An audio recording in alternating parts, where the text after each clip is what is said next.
Yeah, hello. Hello, Sven. Hi, Robert. Hello, Hi. Kim. Where's We're gonna Kim? get Kim in. She's coming. She's coming. Get comfortable. Can you sit on that one? Are you okay and comfortable on that one? I'm sure it's fine. Hi, Sven. Hello, Kim. Good morning to you both. Hey, good morning. I know it's already a late morning where you are, but here the sun is starting to set here in Berlin.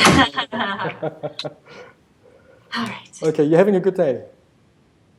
We are. We've been we've been in meetings since 7:30, so we're good. Great, fantastic, good day. Can you explain what you want us to do? Exactly. We're gonna lead a short interview in preparation for the NAC in Nuremberg, and I ask you a series of questions. I don't know if you got a little preview of those questions because I've sent something over. Oh no, but that's okay. That's okay. I mean, it's pretty straightforward questions, and I hope I'll be able to do it as interesting to you as well as it's for me. Thank you. Cool. Okay. I'll do as well record this session, so we're going to have a video as well as a sound with me in it, and then we use this one to basically promote it. Okay, sounds good. Okay, fantastic. How long do you want to go? Let's say maybe 20, 25 minutes. Oh, okay. Okay, Is that okay, or is that too long for you? 20 would be great. 20? Okay, we're gonna get this done, no problem. Okay then.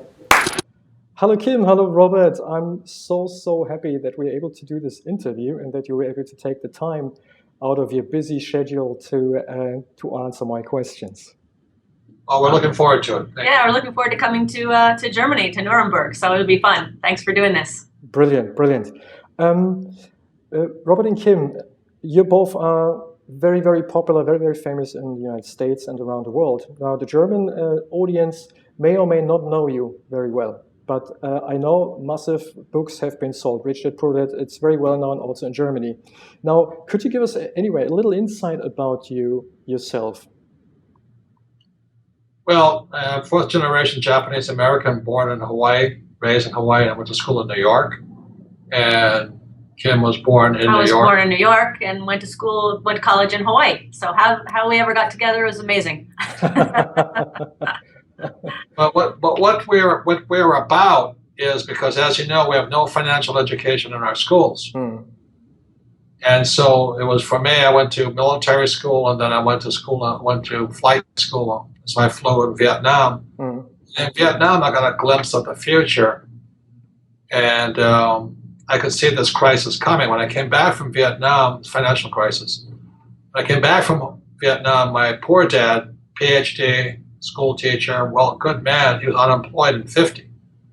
So the story of Rich Dad Poor Dad is a true story. Is my poor dad was a PhD, head of the school system, but a poor man, because we don't teach anything about money at school.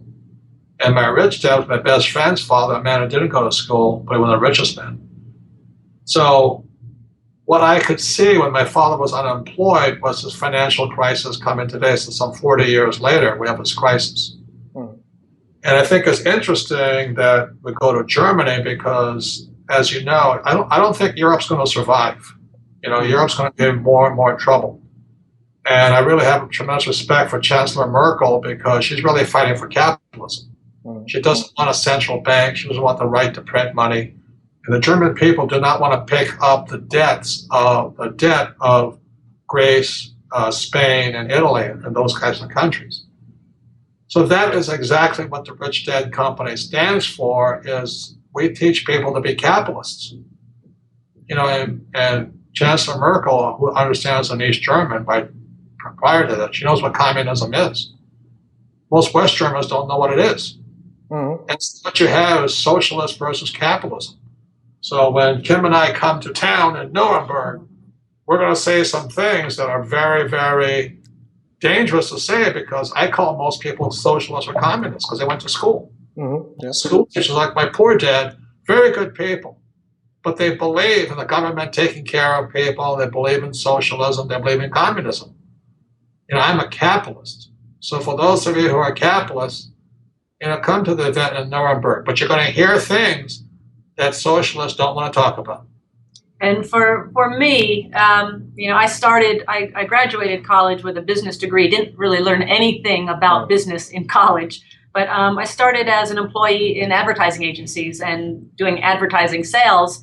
And I did that for about 5 years. And then our very first date together in 1984, Robert asked the question, he said, what do you want to do with your life? And I said, I want my own business. And I was never around entrepreneurs growing up. And so I didn't know what to do or how to get started. And he said, well, I've started several businesses. I can help you with that. And within about a month to 2 months, I had my first business. And then we built more businesses together, of course, the most successful being the Rich Dad Company. And even the start of the Rich Dad Company, many people think it started with the book Rich Dad, Poor Dad, but it actually started with a board game called Cashflow 101. Yep. And the reason that game came about is because when Robert and I, quote, retired, we were financially free in 1994. I was 37, Robert was 47. We were financially free, and everybody said, how did you do it? How did you do it? How did you do it? And so we decided, well, we need to make investing and money management fun. And so we created this board game. And the board game travels all over the world where people can teach other people. They can play and learn from one another. We don't have to be traveling all over because the game will travel and people will teach one another.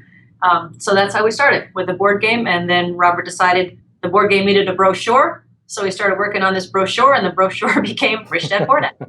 Yeah, I'm looking forward to see this board game. I read about this. Okay. Now, I know that clarity is absolutely important when you go through life, and Robert, I think your message will be, if it's very clear, will be very much appreciated by the German audience. So I don't worry about it at all, because the right people are going to come to the event. Right. Now you know that Richard Branson and Anthony Robbins, they have been at the NAC in the past as well. And what is your motivational drive to actually come to Germany, or particularly to Germany? Well, to support Angela Merkel. Support capitalism. Support capitalism. Yeah. You look at Branson as a hardcore capitalist. It's good, and it can be a socialist, capitalist, it can be anything you like. But definition of capitalist, and Mr. Branson never graduated from school either. You look at the richest guys on earth, they didn't graduate from school. Guys like Steve Jobs, Bill Gates, Michael Dell, Larry Ellison of Oracle, Henry Ford, Walt Disney.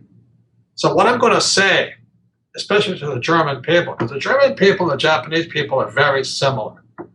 Very, very intelligent people as a race in a country. Good electronics, good mechanics, and all this. But as you know, Japan has been in the toilet financially for 25 years now. And the reason for that is they have a bunch of communists and socialists running their government. So the reason I say I'm coming to support Chancellor Merkel is because she grew up in East Berlin. She knows what communism is, but most people don't. So that's why she fights so hard. And that's why what I'm going to say, or we're going to say in Nuremberg, will be earth-shaking, will be blasphemous. Like, I don't want a job. Go to school to get a job or become a doctor or a lawyer. Why would I want to become a doctor or a lawyer? I am a capitalist. I hire those guys. I hire accountants. I don't want to be one of them. So it really upsets people because what I say is I don't have to be that smart to be rich. That's why these guys like Branson and Jobs and Gates or Larry Ellison and Disney and Henry Ford drop out of school. Thomas Edison, General Electric, he dropped out of school. So what I'm going to say will disturb many, many people who think, education is the be-all, end-all. Well, as you know, we don't teach much about money at school. So that's why we have a global financial problem. We have idiots like Obama. He's a good man, I'm sure. But he knows nothing about money. He went to Harvard. He's trying to get the government to print more money to take care of poor people. All that's going to do is drive us through. We're doing exactly what the German people did prior to Adolf Hitler during the Weimar Republic. When you had the Deutschbank, Reichsbank, which was money. And America's doing the same thing. Angela Merkel, Chancellor Merkel's being pressured to do the same thing. And we're going to have the same problem.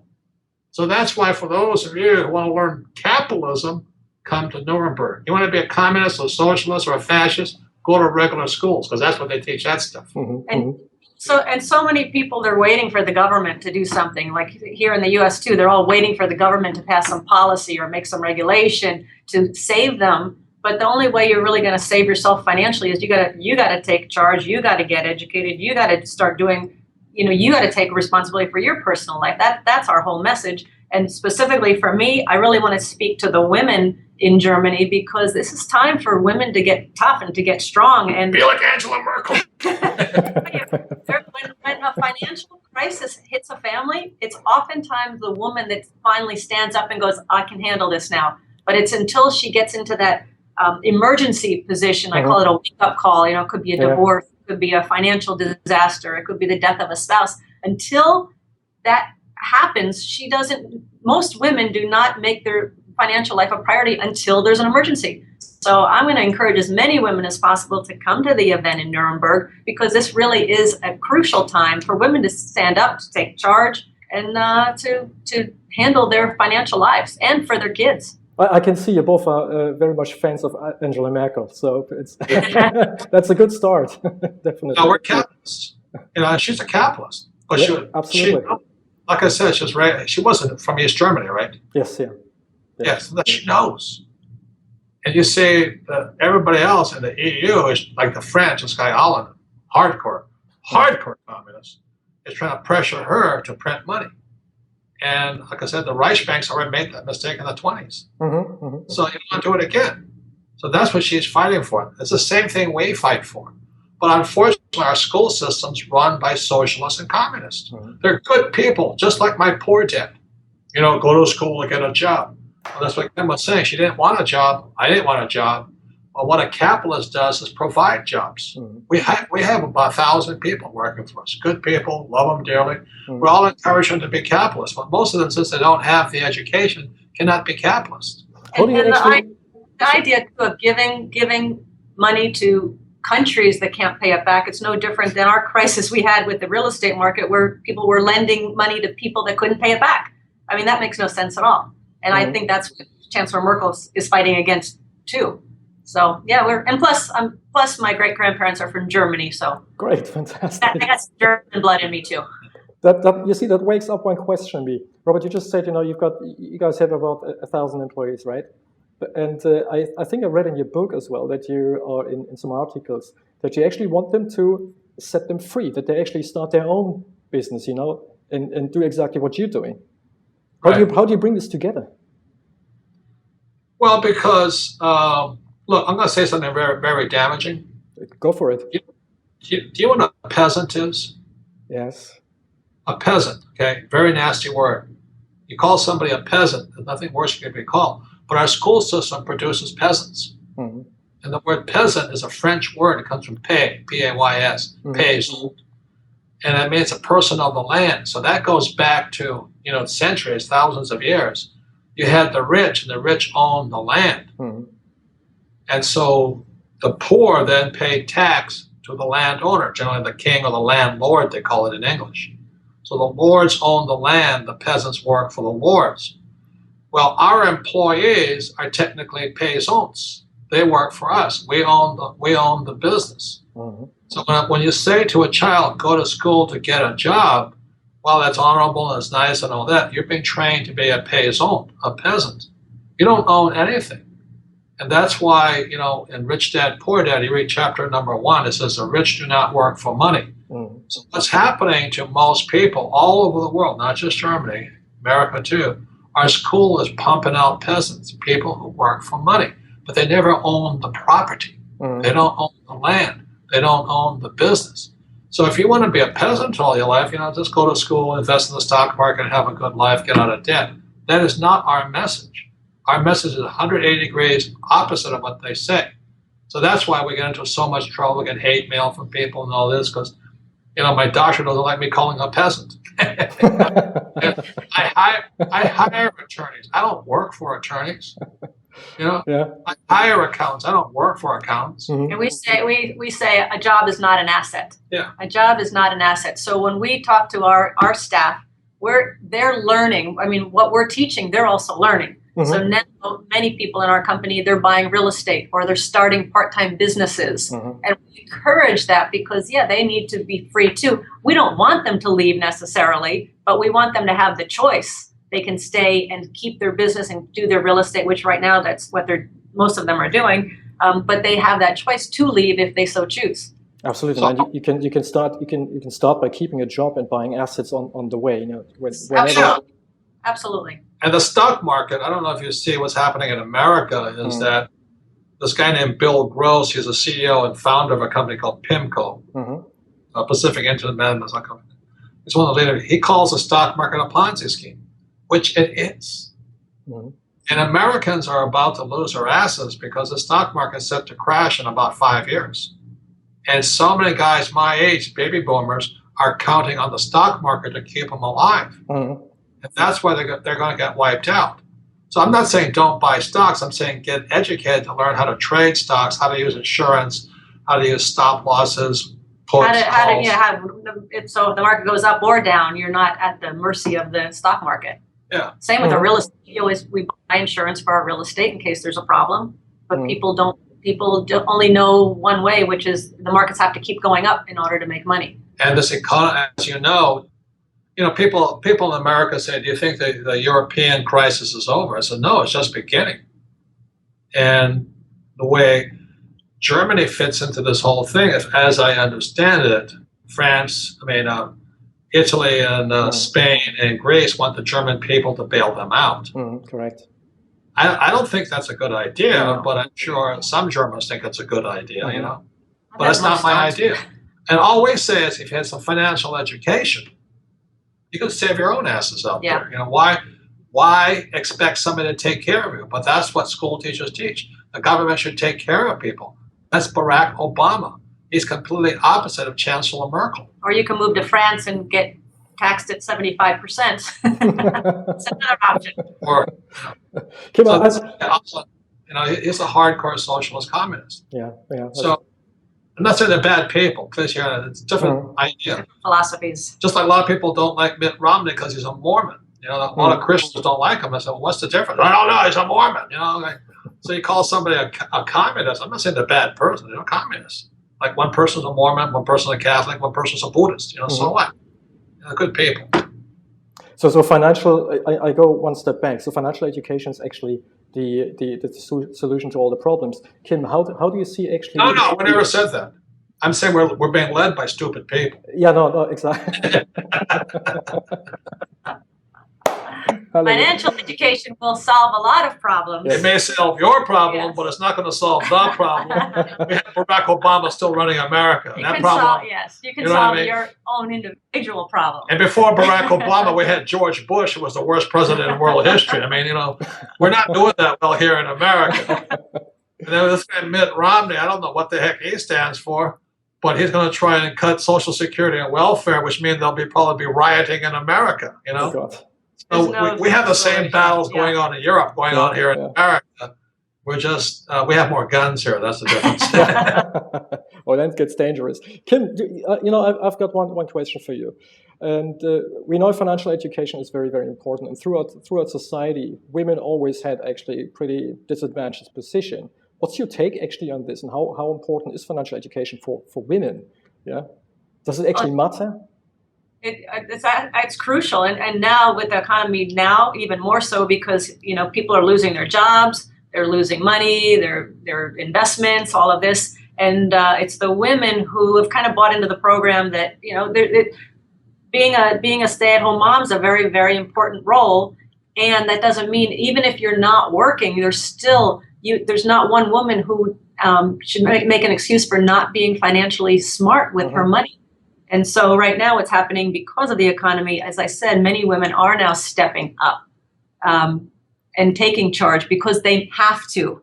And so my whole message is before that emergency happens, before you get put into this dire situation, let's say you're depending upon your husband and he passes away, so often the woman has no clue. So Mr. or Mrs. Helper, money manager, comes along and says, oh, let me help you with your problem. The next thing you know, she's broke. She's in the stock market. I know what she's doing. Yeah, the average, it's now estimated that 65% of women over the age of 35, 65% of women over the age of 35 are going to live their retirement in poverty if they don't start taking action now. So it's about taking action now. getting prepared now so you don't have that emergency. Plus, women teach the children more than the men do. Yeah. And one other statistic I'll give you of the elderly. This is in the U.S., but the theme is consistent throughout Europe as well. Of the elderly living in poverty right now, 3 out of 4 are women. Yet 80% of those women were not poor when their husbands were alive. So again, she gets put into the situation, doesn't know how to manage money, doesn't even know how to write a check in some cases. It's pathetic.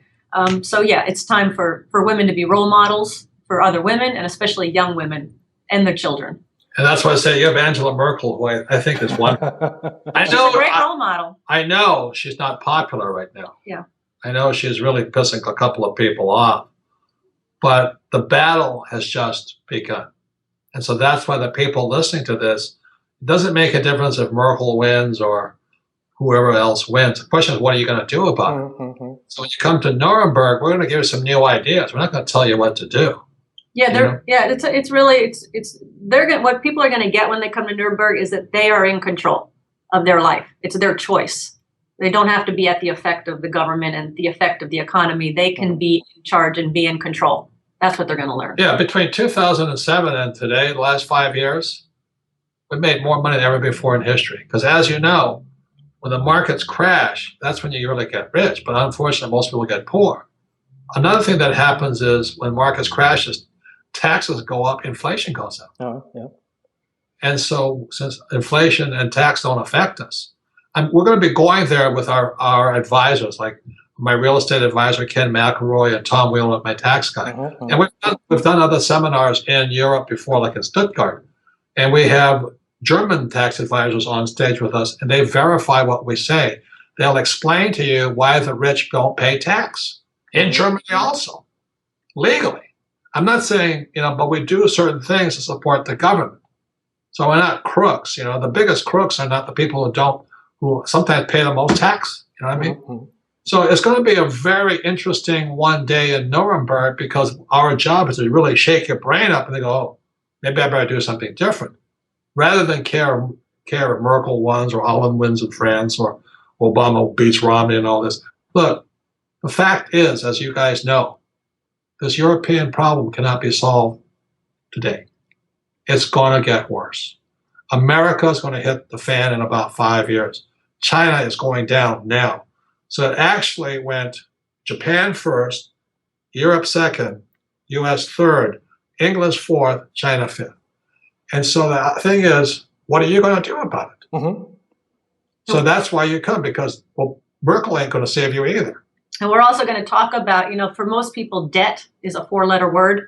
Everybody's taught to get out of debt, get out of debt. We're going to actually talk about debt and how you use debt, good debt, to actually make money and get rich. So we're, as Robert said, kind of scramble your mind a little bit, and kind of, because what we do is so opposite of what most financial experts, in quotation marks, so-called financial experts, tell people to do. We do just the opposite. And that's why I met Kim. I said, what do you want? She said, I want my own business. I said, oh, good. This is the kind of woman I want. I don't want an employee. I want a capitalist for a wife. So that was really the start. We're capitalists. You want to be a socialist or communist or fascist, that's your own life. It's not us. Like, that's, I really don't care. I think Mr. Obama's a good man. I just don't like his economics. I don't expect him to save me. I like Chancellor Merkel's economics, but I don't expect her to save me either.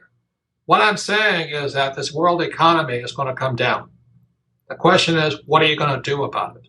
And we're going to do even better. So that's why you want to come to Nuremberg for some new ideas. So you don't really care if it goes up or down. That's the main point.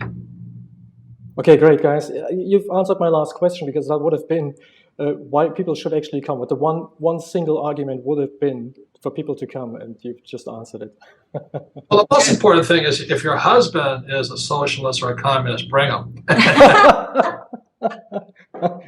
And if your wife thinks that you're a piggy bank, then you should bring the wife. And I'll tell you, that's a really good point, because if you are married or you're in a long-term relationship, if you have a partner, bring your partner, because so many couples, as they get older, they grow apart.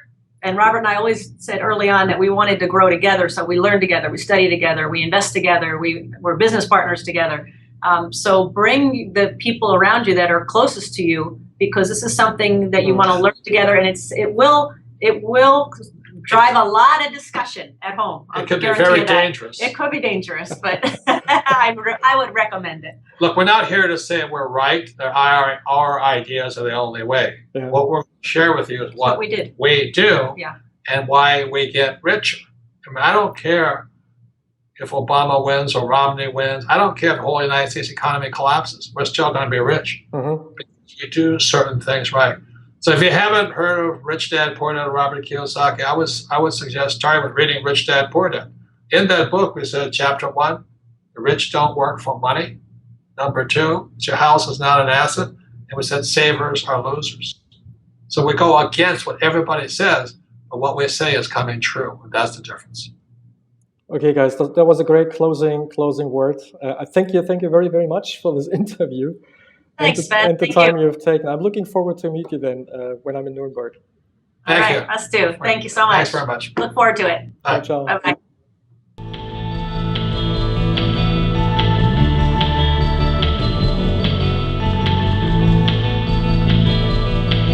One, two, three. 1, 2, 3. Now I can hear you. Fantastic. Okay. Okay. Lovely. All right. So can you hear us okay? I can hear you very well, and I'm also checking if the recording is happening. Can you just say something else? Okay. Blah, Test blah, 1, 2. Blah, blah, blah. Fantastic. Good. Are we all good? Yeah, we're good. And Robin's coming in now. they're coming. Okay, lovely. Is it just Robin or Kim as well? Robert and Kim both. Yep. Both. All right. Thank you. And you're all set. This is